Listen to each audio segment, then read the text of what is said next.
Assalamualaikum warahmatullahi wabarakatuh.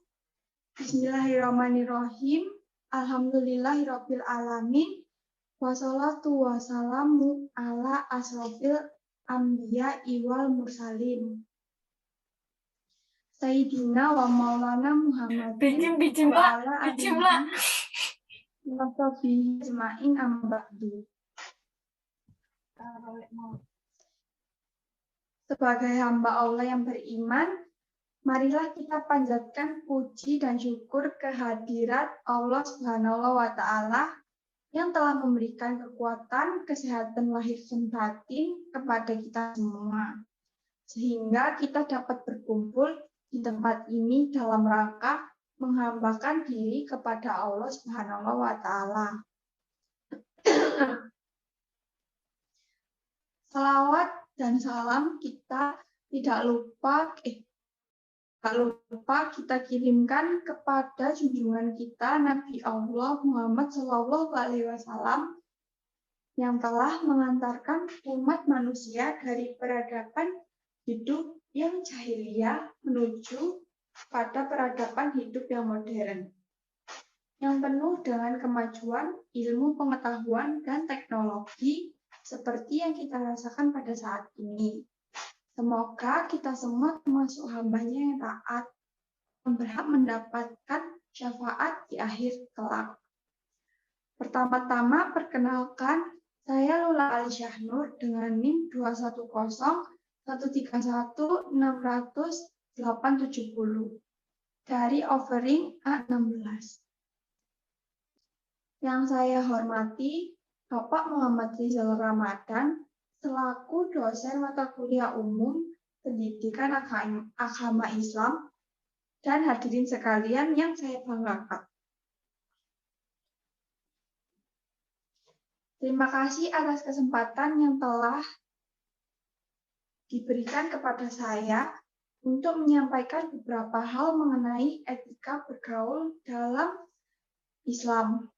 Karena yang sudah diketahui bahwa dalam bergaul pun itu juga ada etika dan adabnya. Saudara-saudara sekalian, manusia adalah makhluk sosial yang tidak dapat hidup sendiri dan senantiasa membutuhkan kehadiran orang lain. Istilah pergaulan berarti kegiatan manusia untuk membaur bersama manusia lainnya dan berinteraksi satu sama lain. Dalam Islam, pergaulan diatur sedemikian mungkin sehingga menghindari hal-hal yang tidak diinginkan seperti halnya konflik dan lain sebagainya. Karena manusia adalah makhluk sosial, maka tidak jauh-jauh dari yang namanya pertemanan atau pergaulan. Apalagi anak di usia remaja seperti kami ini. Berbicara mengenai remaja dalam masa peralihan manusia dari masa anak-anak menuju dewasa. Pada masa ini pula sering terjadi ketidakstabilan emosi yang tidak sehat. Emosi yang tidak terkendali ini pula mampu membuat mereka berkeinginan untuk mencoba sesuatu meskipun hal tersebut tidak sepantasnya untuk dilakukan.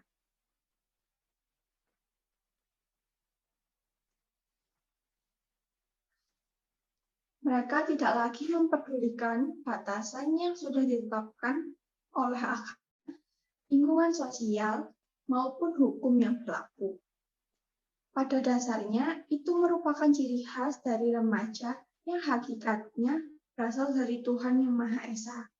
Tanpa hakikat itu, remaja tidak berkembang dengan semestinya sampai dengan saat ini. Apalagi jika sudah memiliki rasa ketertarikan kepada lawan jenis.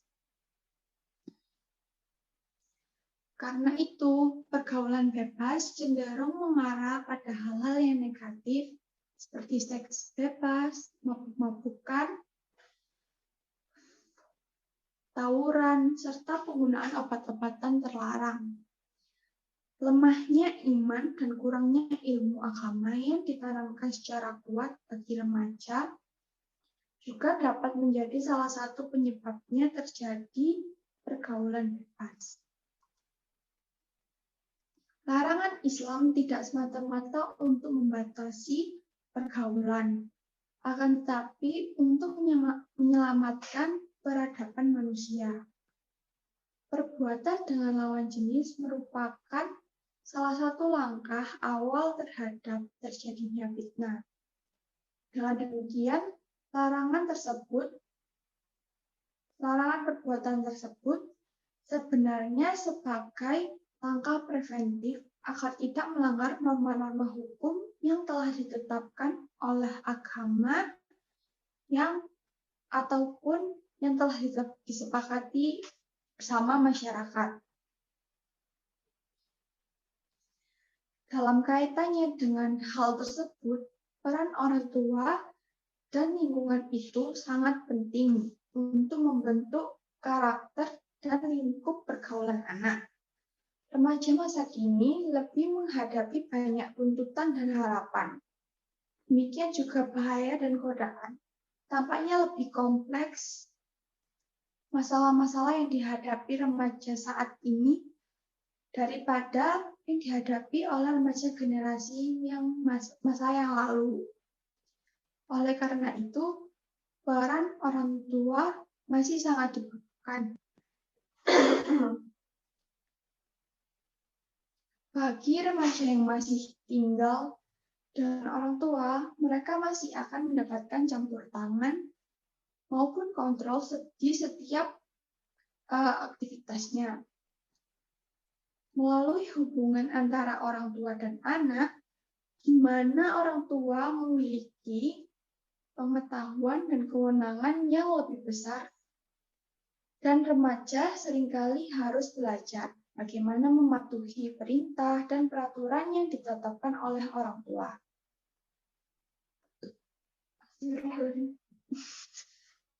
Seperti yang sudah diketahui, bahwa orang tua tidak bisa selalu dapat mengawasi anak dengan sepenuhnya, dan hanya dapat mengawasi ketika sedang berkumpul di rumah. Mungkin saat kita kecil, orang tua masih dapat mengawasi kita sepenuhnya. Akan tetapi semua itu berubah saat kita mulai menginjak remaja,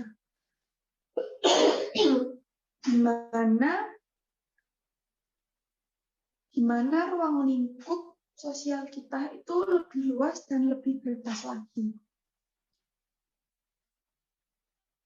Baik dari lingkungan sekolah atau lingkungan bermain, apalagi ketika kita mulai merasa memiliki ketertarikan terhadap lawan jenis. Apalagi jika lingkungan sekitar mendukung perbuatan yang melanggar norma dengan disaranainya tempat untuk judi, berzina, minuman keras, dan narkoba. Karena remaja saat ini sangat rentan sekali dengan meniru perbuatan tersebut, padahal mereka sendiri mengetahui bahwa perbuatan tersebut berakibat buruk bagi mereka.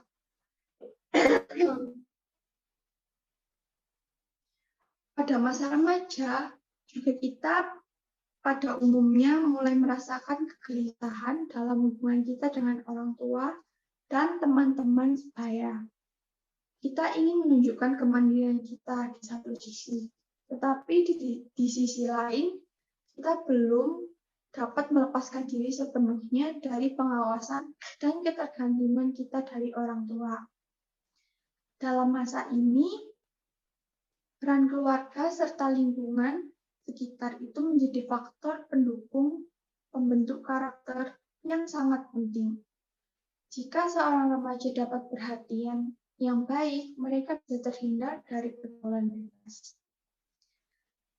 Oleh karena itu, sangat diperlukan bagi remaja untuk mengikuti kegiatan mengarahkan pada hal yang positif Dan kita harus menunjukkan perilaku yang baik seperti menjauhi teman yang membawa dampak negatif, tidak meminum alkohol, tidak merokok, dan tidak menggunakan obat-obatan terlarang.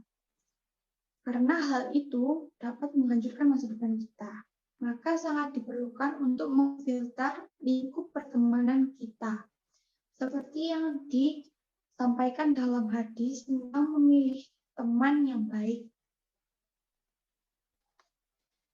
Di antara berbagai hadis yang menjelaskan tentang perumpamaan teman, syarah Sahih Muslim dengan rangkaian hadis sebagai berikut. Sesungguhnya perumpamaan Sesungguhnya perumpamaan teman dekat yang baik dan teman dekat yang buruk adalah seperti penjual minyak wangi dan tukang pandai besi. Seorang penjual minyak wangi terkadang memelaskan wanginya kepada kamu, dan terkadang kamu membelinya sebagian. Atau kamu dapat mencium semerbak harumnya minyak wangi itu. Sementara tukang pandai besi ada kalanya ia membakar pakaian kamu, ataupun kamu akan menciumi baunya yang tidak sedap. Pasti saudara-saudara sudah sering sekali mendengarkan hadis ini ya. Dalam hadis ini, Rasulullah menganjurkan untuk bergaul dengan orang-orang yang soleh dan para ulama. Melalui perumpamaan teman yang soleh ini, dengan penjual minyak wangi, setidaknya akan memberikan salah satu dari 3 hal darinya, yakni memberi minyak wangi, atau membeli darinya, atau mendapat aroma yang wangi. Begitu juga larangan Rasulullah untuk bergaul dengan orang yang tidak baik, dengan mengumpamakan seperti pandai besi, yang pasti akan memberikan salah satu dari 2 hal, yakni kalau tidak membakar baju atau mendapatkan bau yang tidak sedap dari besi tersebut.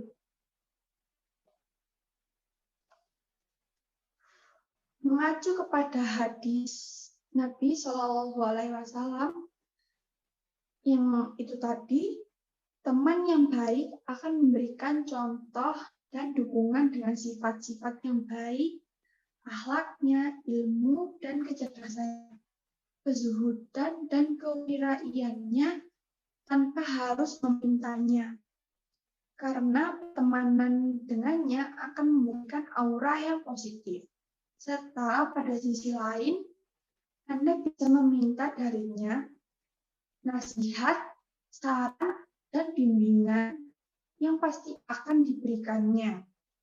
Kiranya jika kita mendapatkan perkara-perkara tersebut, setidaknya Anda akan memperoleh nama yang harum dan identifikasi yang baik yang bersumber dari keharuman nama dan aura positifnya di masyarakat. Begitu sebaliknya, jika berteman dengan teman yang buruk, maka ia akan memberikan kepada Anda keburukan-keburukan dan sifat-sifat negatifnya. Atau setidaknya Anda akan diidentifikasi sebagai orang yang buruk yang timbul karena pertemanan dengannya. Nah, ini pasti saudara-saudara pernah merasakan kan berteman dengan orang yang membawa pengaruh negatif bagi diri kita. Nah, itu bisa menjadi pelajaran bagi kita semua dalam hal memilih teman. Untuk itu, dalam memilih sahabat, khususnya sahabat qarib, maka harus menerapkan 2 sikap berikut. Yang pertama, carilah teman yang memenuhi syarat menurut agama Islam. Untuk dijadikan teman akrab. Yang kedua, penuhilah kewajiban dalam persahabatan karena pengaruh pergaulan sangatlah besar dalam kehidupan, baik pengaruh yang positif maupun negatif, baik ketika bergaul dengan orang yang soleh maupun dengan orang yang jahat. Kemudian, Adapun etika dalam bergaul. Bagaimana sih etika dalam bergaul menurut pandangan Islam? Sebelum itu, mari kita membahas mengenai apakah itu etika. Jadi menurut Asmaran AS, etika ialah ilmu yang mempelajari tingkah laku manusia untuk menentukan nilai perbuatan tersebut baik dan buruknya. Sedangkan ukuran untuk menetapkan nilainya adalah akal pikiran manusia. Etika disebut pula dengan akhlak atau disebut pula moral. Apabila disebut akhlak, berasal dari bahasa Arab. Apabila disebut moral, berasal dari adat kebiasaan. Istilah moral berasal dari bahasa Latin mors. Jadi dapat disimpulkan bahwa etika pergaulan merupakan sopan santun atau tata krama dalam pergaulan yang sesuai dengan situasi dan keadaan serta tidak melanggar norma-norma yang berlaku, baik norma agama, kesopanan, adat, hukum, dan lain-lain. Sesungguhnya dalam Islam itu telah diatur bagaimana etika pergaulan bagi remaja. Perilaku tersebut merupakan batasan-batasan yang dilandasi nilai agama. Oleh karena itu, sudah seharusnya para remaja memperhatikan dan melaksanakan etika-etika. Pergaulan dalam pandangan Islam itu untuk mencegah terjadinya sesuatu yang dilarang Allah Subhanahu wa Ta'ala.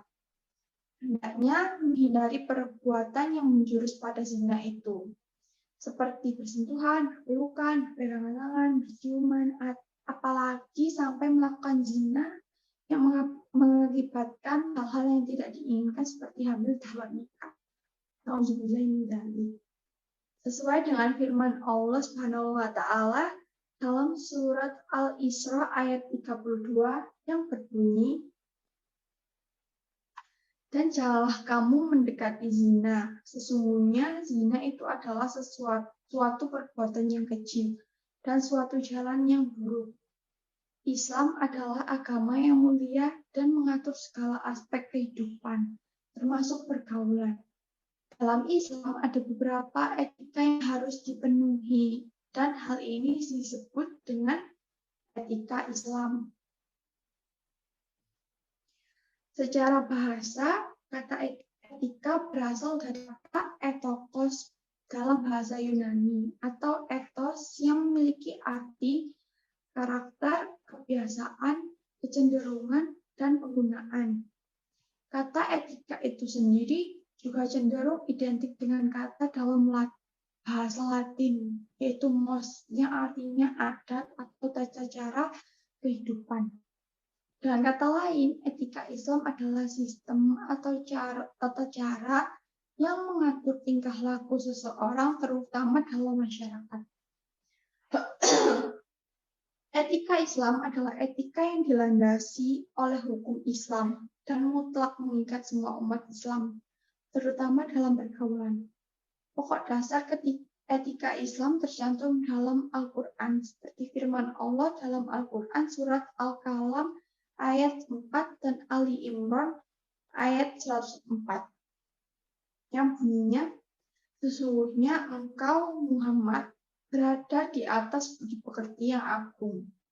Kemudian Quran surat Ali Imran ayat 104, hendaklah ada di antara kamu segolongan yang menyeru kepada kebaikan, menyerukan kepada ma'ruf yang baik, dan melarang dari perbuatan munkar, yang itulah orang-orang yang bahagia.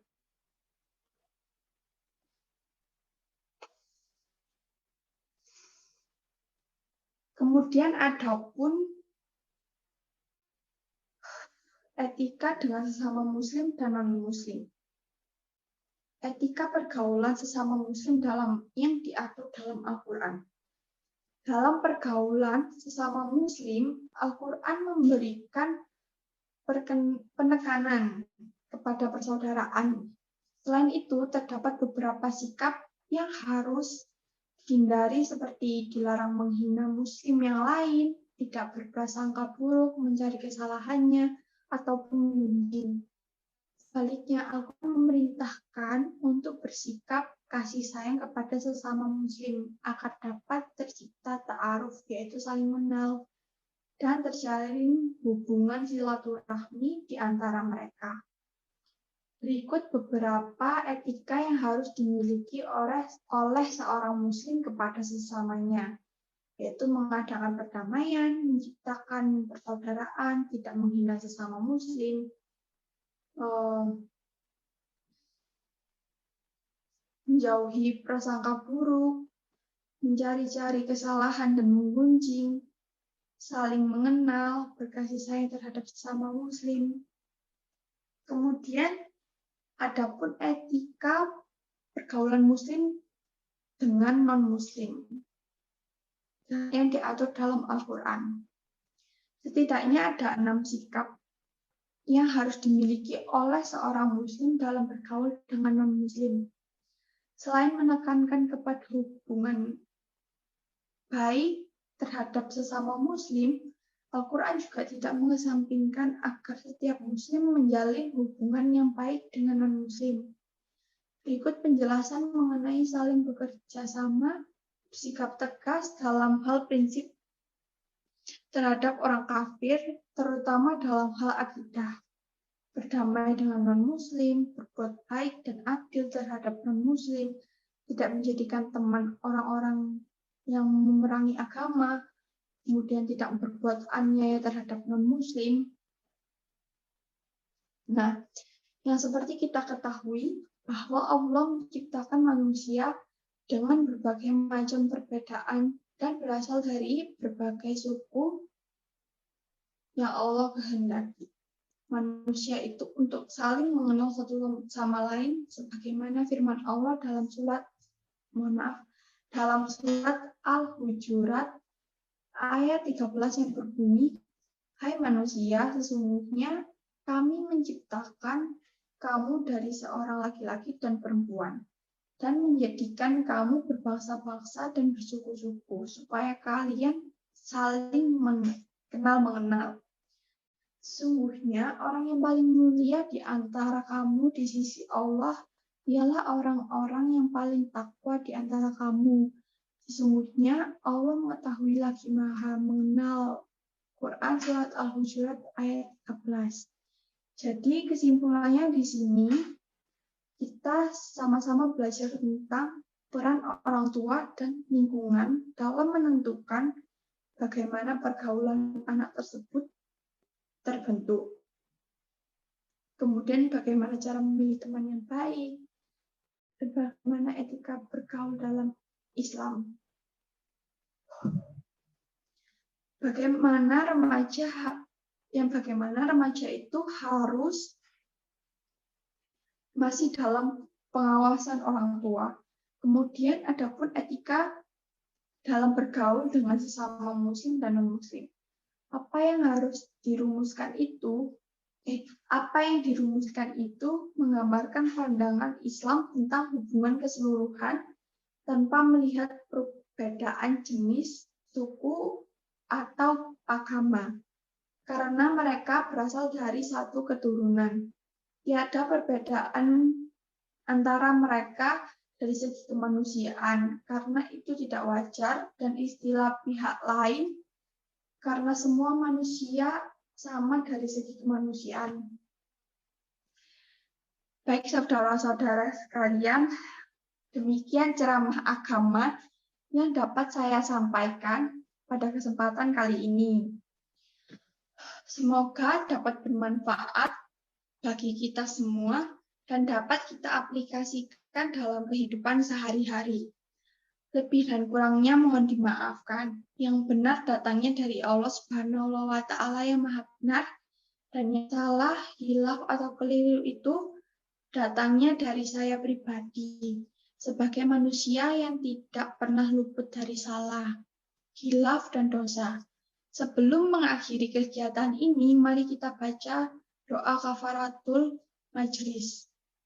Subhanakallahumma wa bihamdika asyhadu alla ilaha illa anta astaghfiruka wa atubu ilaik. Apabila ada tutur kata yang tidak berkenaan, saya mohon maaf atas perhatiannya.